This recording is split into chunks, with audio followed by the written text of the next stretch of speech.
Apologize for being disorganized here this morning. Should have gotten up 2 minutes earlier to get things on time. Appreciate those in the auditorium this morning. Appreciate those that are joining us by live streaming. Certainly a great morning. We want to, as we start our lesson this morning, which begins in the 48th chapter of Jeremiah, the 25th verse, we're going to go to God in prayer for a moment. Father in heaven, we're thankful unto Thee for the blessings that we have, for the abundance we have. Pray that Thou would continue to bless us, bless our country, and particularly bless the church. And bless us this hour. In Jesus' name, amen. Jeremiah 48:25 is our starting point this morning. Last week we talked about specifically about God's judgment against Moab. We identified the historical context and the historical interactions between Moab and Israel, and those let's say international relationships weren't all that great.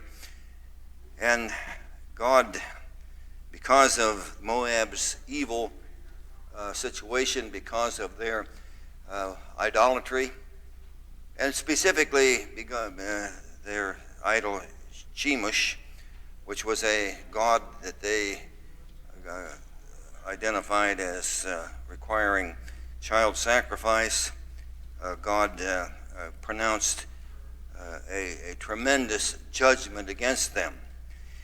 Now, previously we talked about God's judgment against the Philistines and other people, and I wonder sometimes, whether God, through His Gentile prophets, and we know of at least one Gentile prophet, that being Balaam.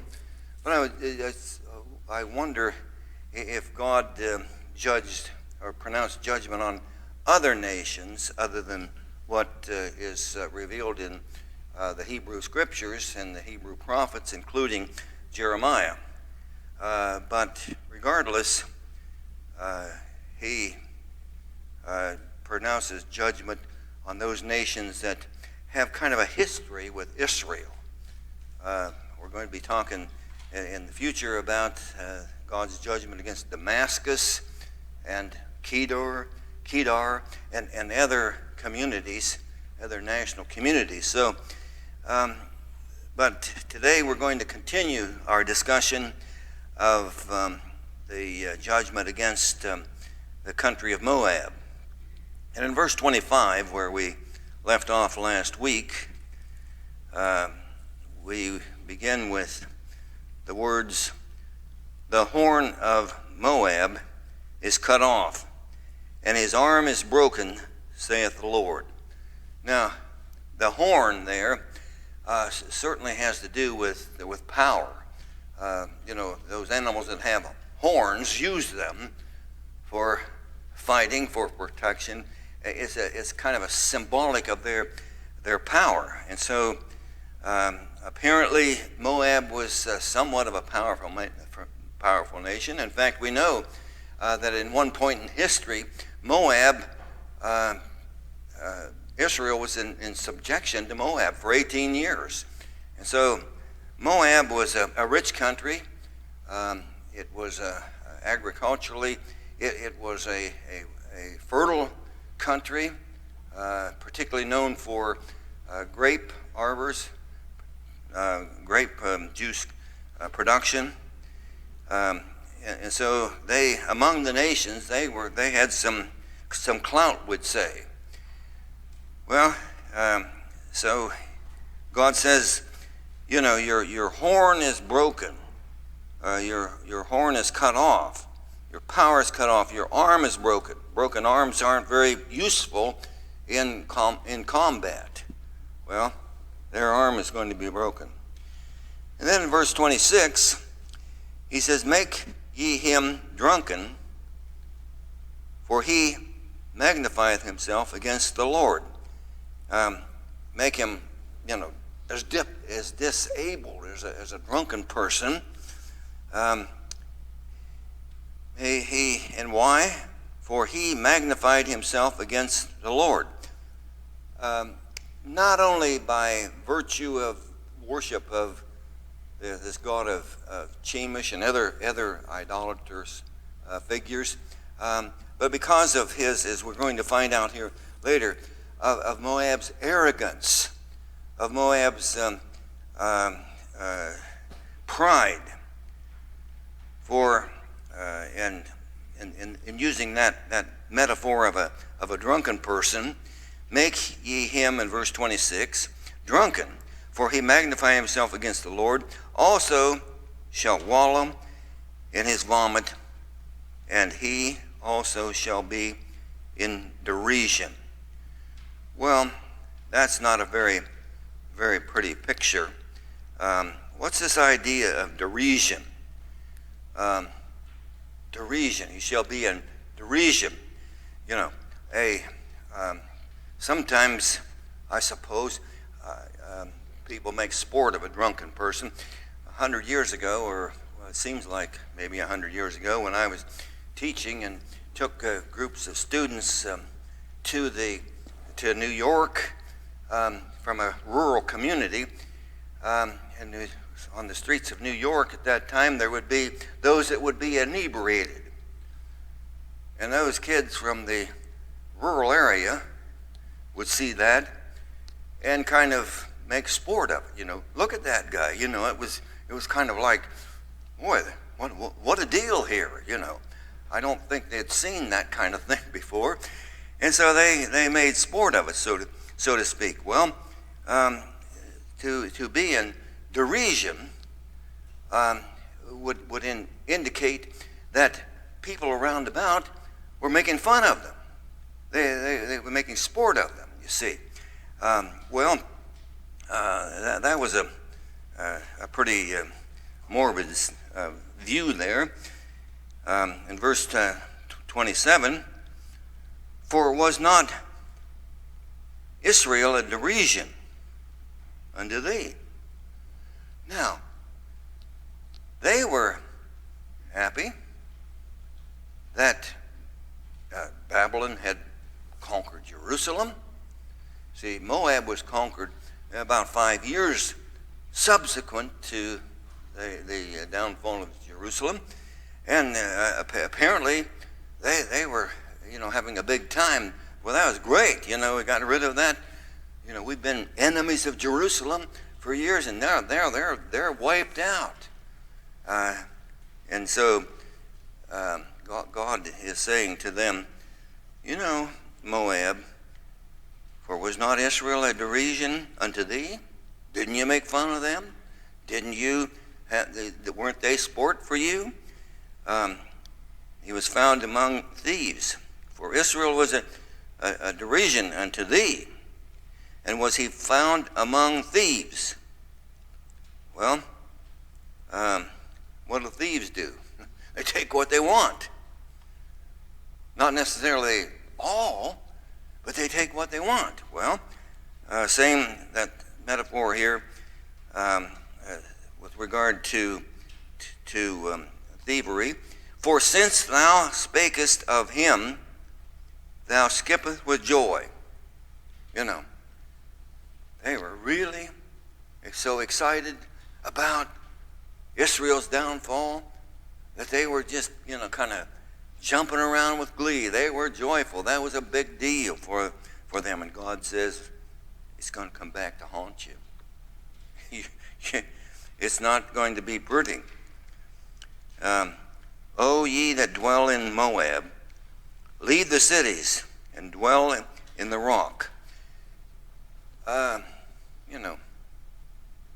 Cities are the place to be for many people. In fact, most people, communities, very few people live out in isolation, out in the desert, so to speak.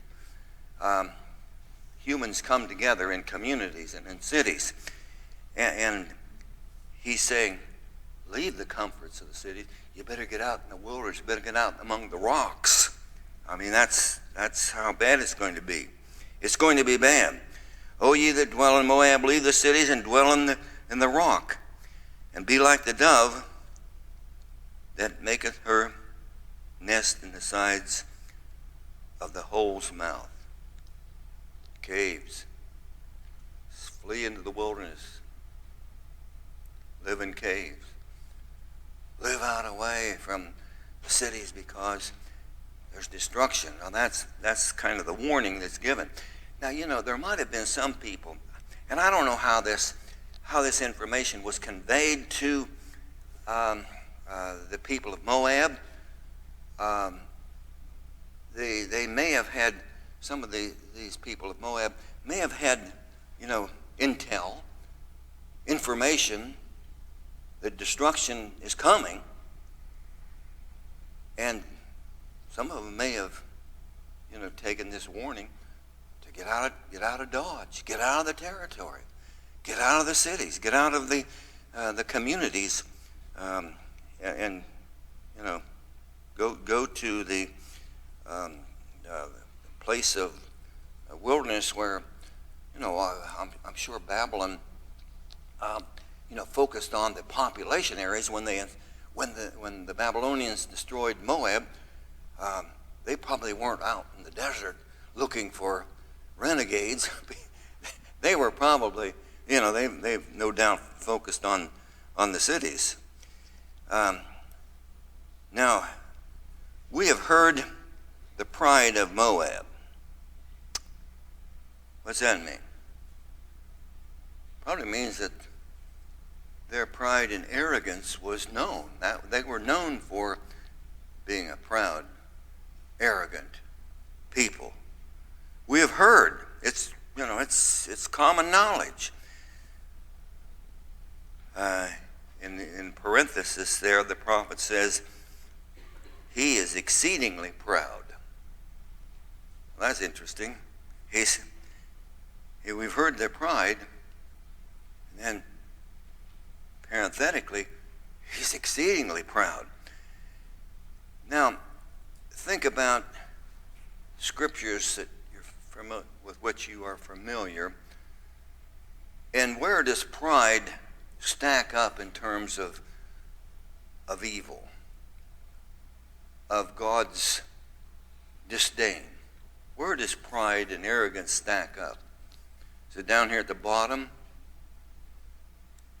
Or is it rise to near the top of evil? Well, we know that pride goeth before a fall. We just know that God hates a proud and arrogant people. And that was part of the concern that God had with these Moabites. Proud, arrogant. What did they have? And he goes on and uses additional language here. And haughtiness of his heart. Pride, arrogance, haughtiness. So what's the big deal about being so arrogant and proud? What's the problem with that? What does that lead to? What does pride and arrogance lead to in the secular world? In the community of states, what does it lead to? It leads to fights, right? It leads to battles. In the world community, it could lead to war. Is that right? Well, there are dire consequences of pride and arrogance. For I know the wrath. See, wrath follows this proud, arrogant attitude. I know the wrath. I know your wrath, or his wrath, that is Moab's wrath. Saith the Lord. God saw the wrath. There was a consequence of And it shall not be so, but but it shall not be so.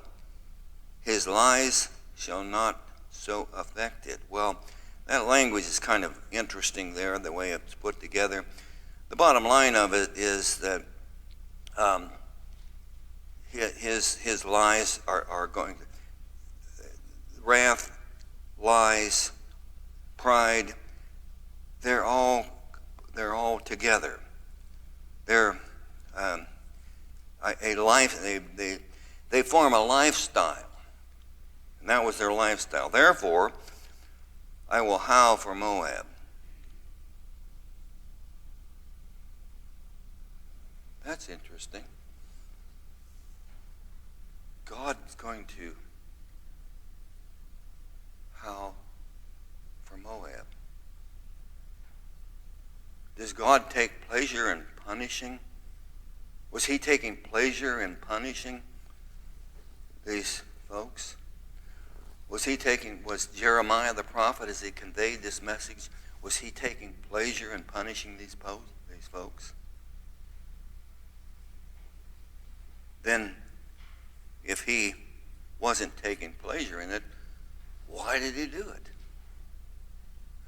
Think about that. Why did he do it? Why did he punish it if he didn't take pleasure in punishing it? Pardon me? Because God hates evil. You can't have evil. Yeah. Kathy is saying because God hates evil, it's foreign to his nature, and it's just something he can't tolerate. Isn't that kind of what you said? Okay. Wow. Therefore I will howl for Moab. I will cry out for all of Moab. Mine heart shall mourn for the men of Hezrees. Now think about that. God's disposition here is that he is going to, it's going to be a hurt to God. Then in verse 32, O vine of Shibmah. Well, that was a grape producing nation. That was probably their chief crop. You know, in the bread basket of our nation. Where's the bread basket of our nation? It's in the Midwest.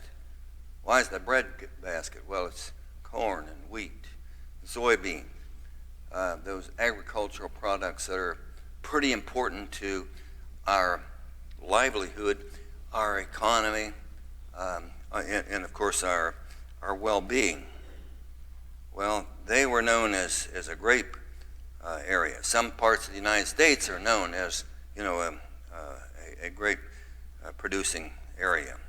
In California, in certain parts of California, for example. Well, O vine of Sibmah, I will weep with thee, or for thee, with the weeping of Jazer, a city, a community, an area. Thy plants are gone over the sea. They shall reach even to the sea of Jazer. The spoiler is fallen upon thy summer fruits and upon thy vintage. Not only the city is going to be destroyed by this assault from Babylon, but what else? The countryside, the fields, the grape arbors. Verse 33, and joy and gladness is taken from the plentiful field. Now, when you, maybe I'm just kind of weird about this, but I drive down the road and see soybean fields, corn fields, on down where they have truck crops. Isn't that a great, doesn't that give you some pleasure to see all that growth, those agriculture products, the tomatoes and the various, it's just kind of, refreshing. Well, the joy, and of course there was no doubt joy and gladness among the people of Moab with the rich production of grapes and grape juice and so forth. And the joy and gladness is taken from the plentiful field. Now let's suppose some summer we drive down the road and the corn is about a foot tall and dried up. Not a very pleasant sight, right? Well, this was not going to be a pleasant sight. I have caused wine to fail from the wine presses. None shall tread with shouting. Their shouting shall be no shouting. A good harvest obviously causes some joy, happiness, but there's not going to be any harvest here. Describing how difficult this assault from Babylon is going to be. From the cry of Heshbon, even into Eliah, and even to Jahaz, have they uttered their voice from Zor, even into Horonaim, as the heifer of 3 years old. For the waters also of Nimrim shall be desolate or ruined. The water wells will be destroyed. I think that's the implication there. Just what do we call that? When you just destroy when an army destroys everything in its path. What there's a term for that. What is that term? Pardon me? Hello? I'm sorry, I didn't hear. Desolation. But there's a military term for the when the United States under George W. Herbert Walker Bush went into Iraq, there was a term they used. It was scorched earth. They had a scorched earth policy. What was that about? Just gone. Destroyed everything in the path. Didn't leave anything. So this was kind of this was going to be a scorched earth kind of assault. And you have to wonder, did any of these people have any warning? Did this information get to the people of Moab ahead of time? Well, the prophets got the information to Jerusalem ahead of time, and what did the people do about that? Did nothing. Just went on their merry way and said, Jeremiah, you're crazy. That's not going to happen. Well, maybe the information got to Moab, and maybe some of those people escaped. And we don't know that, but it's just kind of interesting to think about it.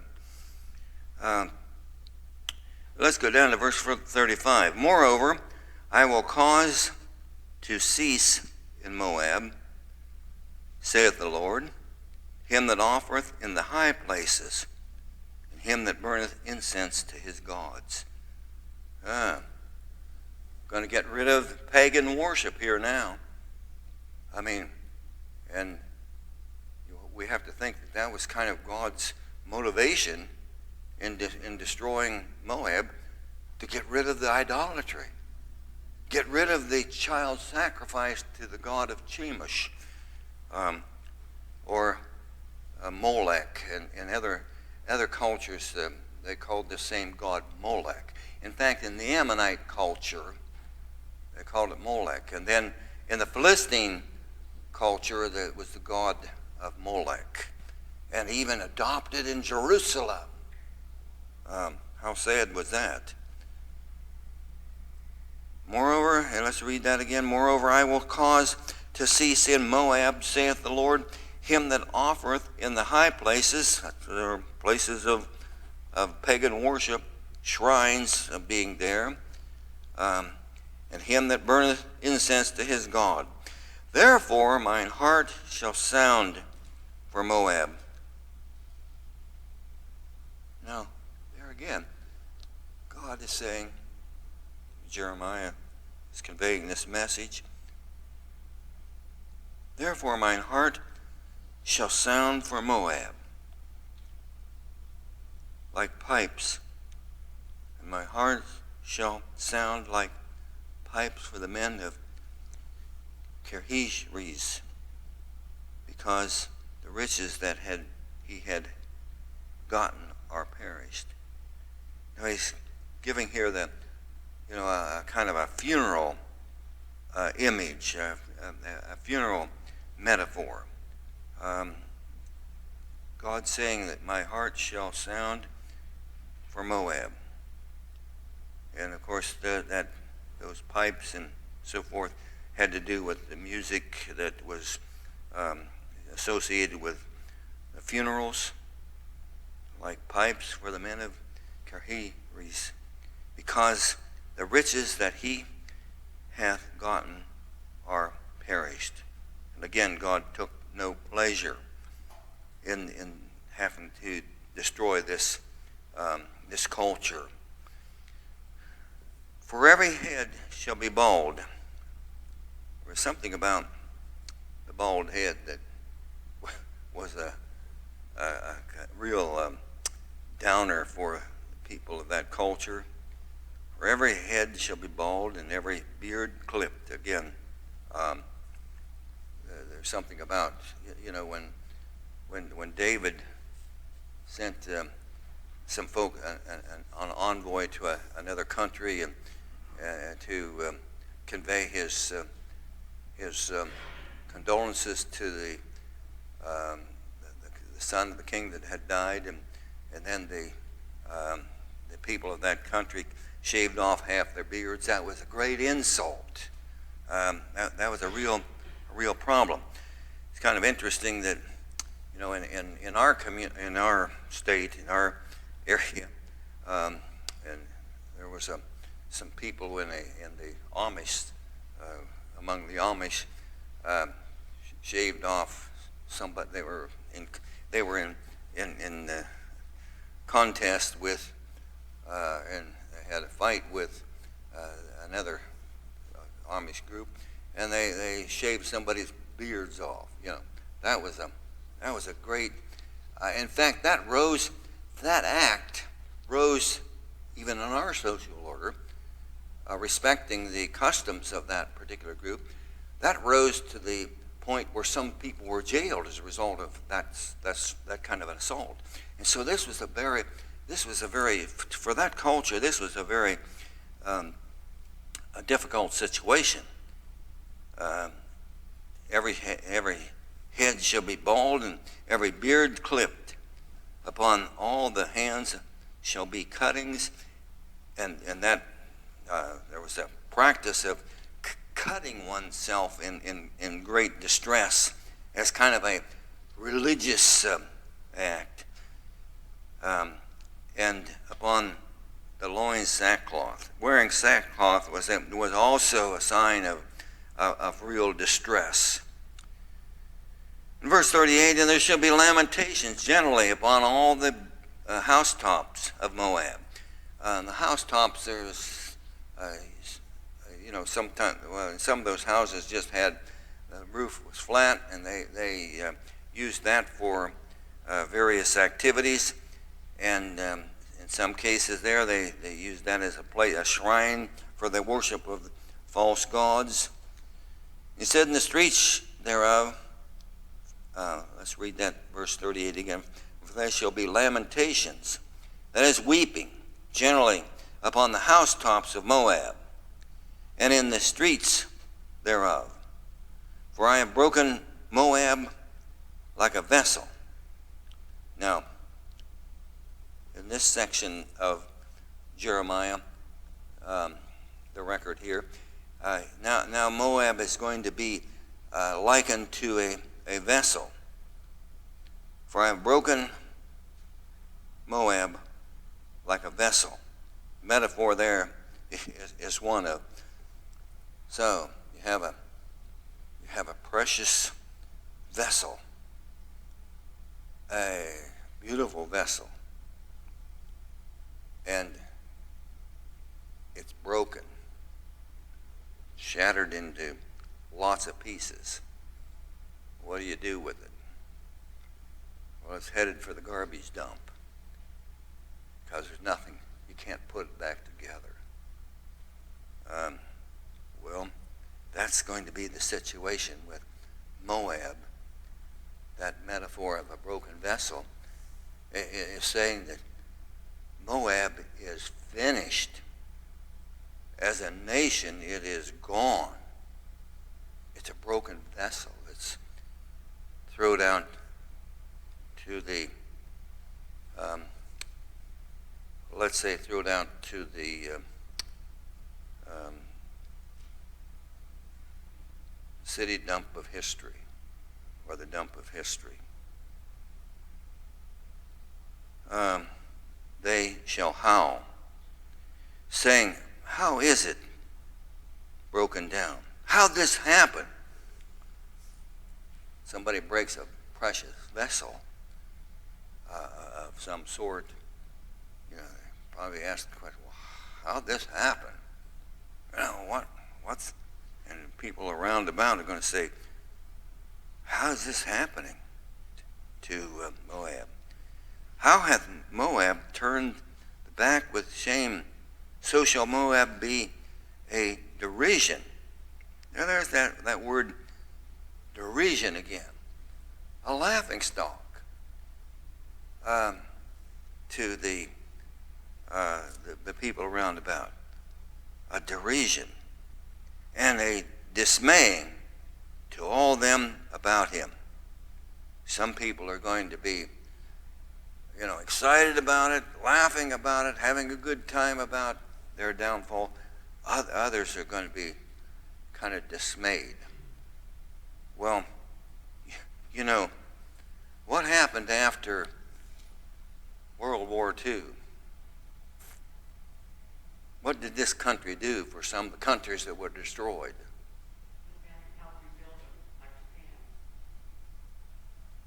Was that the Marshall Plan? Some of you historians? The Marshall Plan? I believe it was. America helped to rebuild Europe. And so there was some dismay. You see, some people had some dismay. They were sad and they wanted to help. They weren't relishing in the downfall. For thus saith the Lord, behold, he shall fly as an eagle, and shall spread his wings over Moab. Who? Who is going to fly as an eagle? Well, the Babylonian assault, the Babylonian army, going to fly as an eagle. What chance does that little varmint on the ground have when an eagle puts his eagle eye on that varmint? Not much. He shall fly as an eagle, spread his wings over Moab. Now, that conveys the idea of the whole country. And then he says, in verse 41, Kiriath is taken. That's another population center of Moab. And the strongholds are surprised. And the mighty men's heart in Moab at that day shall be as the heart of a woman in what we would say in labor. In verse 42, and Moab shall be destroyed from being a people, because he hath magnified himself against the Lord. What's that idea of he shall be destroyed as a people? Destroyed as a people, as a culture. Pardon me? Yeah, as Kathy is saying, it means it has to do with just eliminating that culture. You ever seen a Moabite?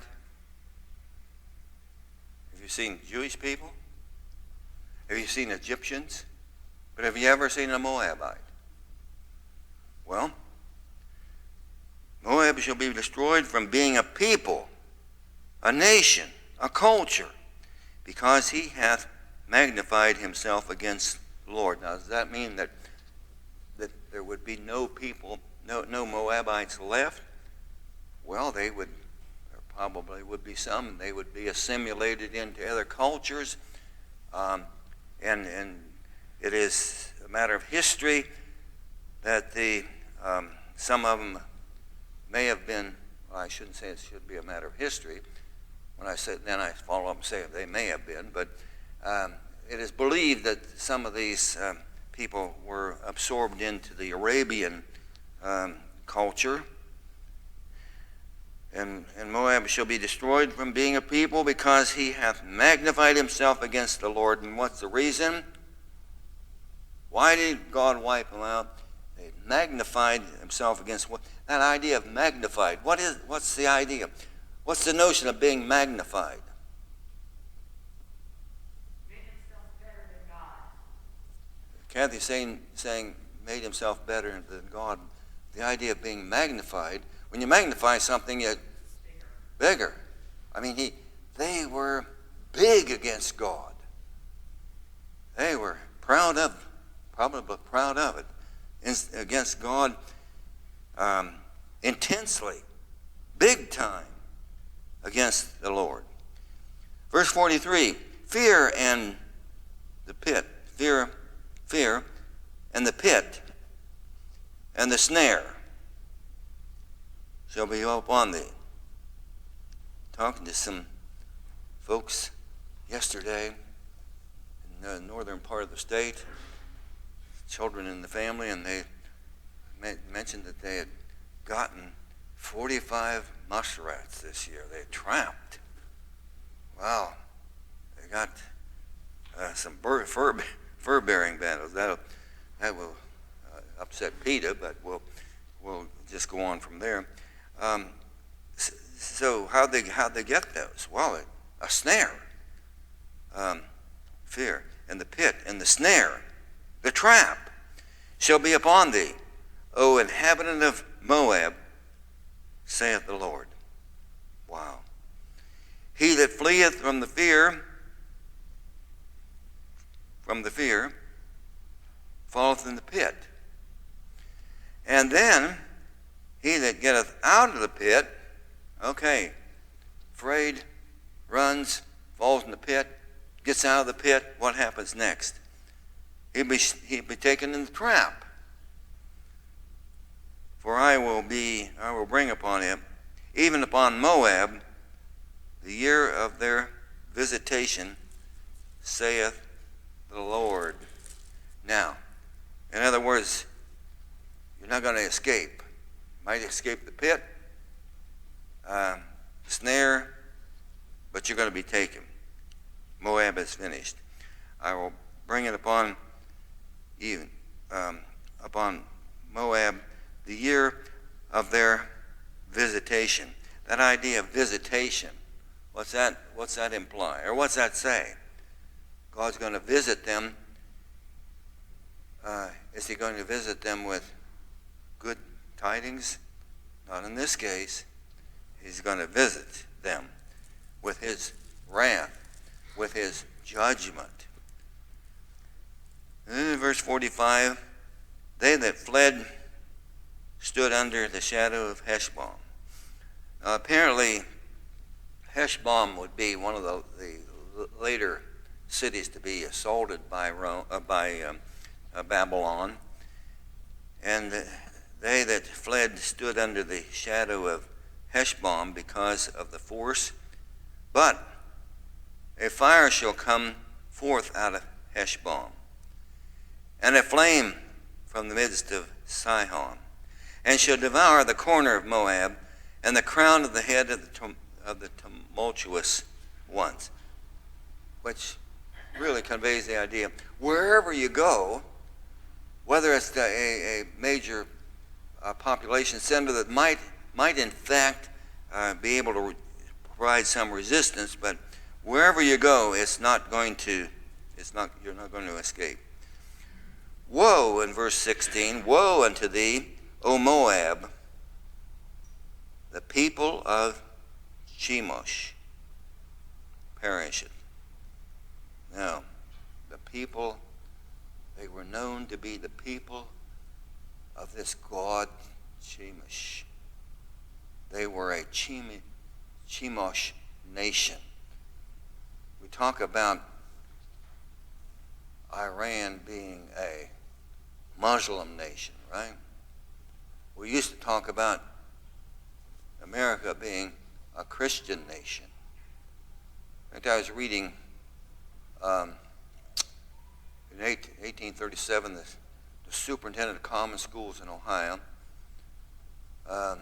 in one of his annual reports, said that we ought to do this, this, and this in the education field because we are a Christian nation. China is known as a nation of some, Buddha, some of the gods, the kind of religion they have.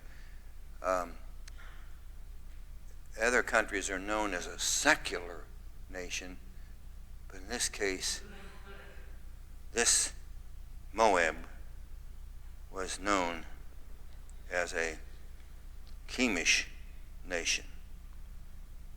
Well, not good.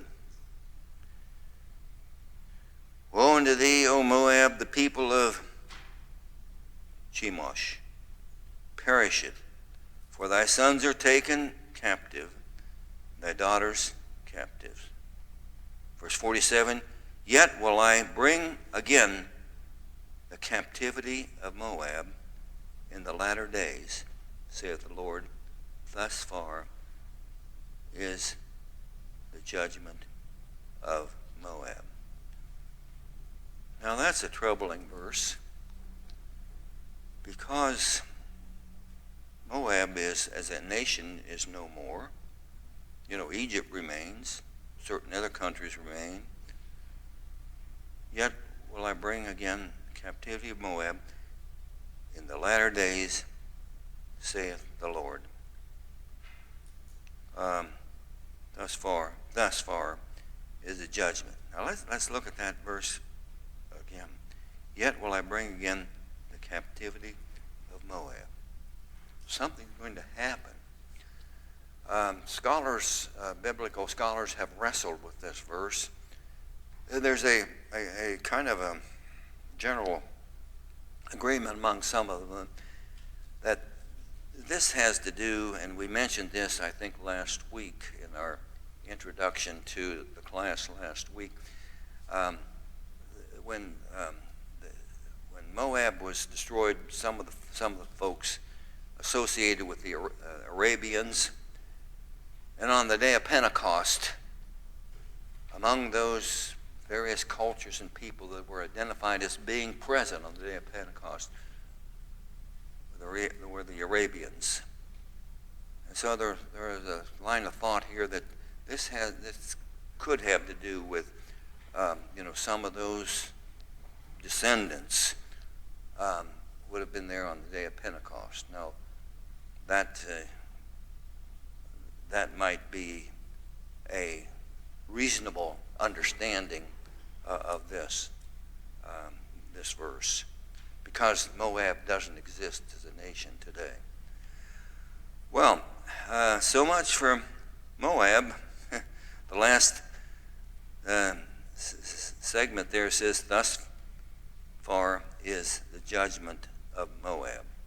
That's it. There's the judgment layout. Now then, in verse 49, the prophet turns his attention to the Ammonites. Now, who were the Ammonites? Well, the Ammonites were quite related to the Moabites. The Ammonites were the result of